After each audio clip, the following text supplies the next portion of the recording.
Hello बच्चों, कैसे हैं आप सभी। मैं आशा करती हूँ सभी लोग स्वस्थ और प्रसन्न होंगे।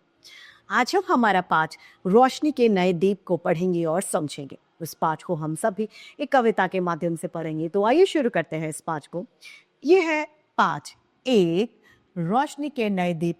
ये एक कविता है, आइए शुरू करें। नई रोशनी के नए दीप हो तुम, यानी नई रोशनी के नए दिए हो आप। जो मोती दिलाए वह सीप हो तुम, यानी जिस सीप से मोती निकलते हैं वो वाले सीप तुम हो। तुम्हें देखकर जो तुमको निहारे, तुम्हें देखकर जो तुम्हें देखते ही रहे, निहारता रहे। उनके दिलों के मीत हो तुम। क्या हो? उनके दिलों के मीत हो तुम। उनके दिलों के क्या हो? मीत अर्थात मित्र या फिर दोस्त हो तुम। अमावस भरी रात काली जहां है। अमावस एक तिथि का नाम होता है जिसमें काली रात होती है। वहां सूरज उगाकर करो तुम सवेरा। उस काली घनघोर घटा वाली रात में भी तुम क्या हो? सूरज के समान उजाला फैला सकते हो तुम, यानी तुम उजाला करो। अंधेरी दिशा में दीपक जलाकर प्यारे बच्चों मिटा दो अंधेरा। जो अंधकार भरी दिशा है उस दिशा में आपको क्या करना है? उजाला फैलाना है, यानी जो निराशा है उसे आपको आशा में बदल देना है। नजर सामने पांव रुकने न पाए। आपकी नजरें जो है वो सामने होनी चाहिए और पैर आपके जो कदम है वो आपके रुकने नहीं चाहिए। चलो हाथ में तुम लेकर तिरंगा। आपके हाथ में क्या होना चाहिए? तिरंगा लेकर आप लगातार चलते रहें। अपनी धरती के तुम हो सदा से रक्षक। आप क्या हो? अपनी धरती की रक्षा करने वाले रक्षक हैं आप। टूट जाना पर झुक ना पाए तिरंगा। आपको क्या करना है? आपको खुद को मिटा देना है, लेकिन अपना जो तिरंगा है उसे नहीं झुकने देना है। सदा तुम खिलो फूल से मुरझाओ।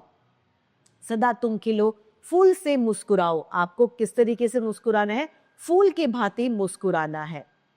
सभी के दिलों से मिटा दो अंधेरा। निराशा को सभी के मन से आपको निकाल देना है। निर्बल के बहते अश्रुओं को तुम पोंछो। निर्बल यानी जो शक्तिहीन है, उनके बहते हुए आंसू, अश्रु यानी आंसुओं को आपको पोंछना है। उबारो उन्हें जो फंसे हो बेसहारा। उन्हें आप मदद करो जो लोग बेसहारा हो और फंसे हुए हो। इस पाठ की रचयिता है रोहिताश्व मित्तल। आइए इस कविता को फिर से एक बार एक साथ दोहराएं। नई रोशनी के नए दीप हो तुम, जो मोती दिलाए वह सीप हो तुम। तुम्हें देखकर जो तुमको निहारे, उनके दिलों के मीत हो तुम।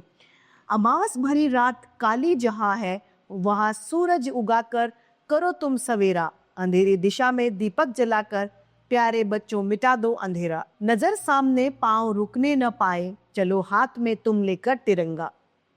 अपनी धरती के तुम हो सदा से रक्षक। टूट जाना पर झुक न पाए तिरंगा। सदा तुम खिलो फूल से मुस्कुराओ। सभी के दिलों से मिटा दो अंधेरा। निर्बल के बहते अश्रुओं को तुम पोंछो। उबारो उन्हें जो फंसे हो बेसहारा। आइए समाप्ति पर इसके शब्दार्थ को जानते हैं। निहारे अर्थात देखे। अमावस यानी काली रात, जिस रात चांद दिखाई नहीं देता। मीत अर्थात मित्र, रक्षक यानी रखवाले। निर्बल अर्थात कमजोर। इसी के साथ ये पाठ समाप्त होता है और मैं उम्मीद करती हूँ सभी को ये समझ में आया होगा। आज के लिए इतना ही, फिर मिलते हैं। धन्यवाद।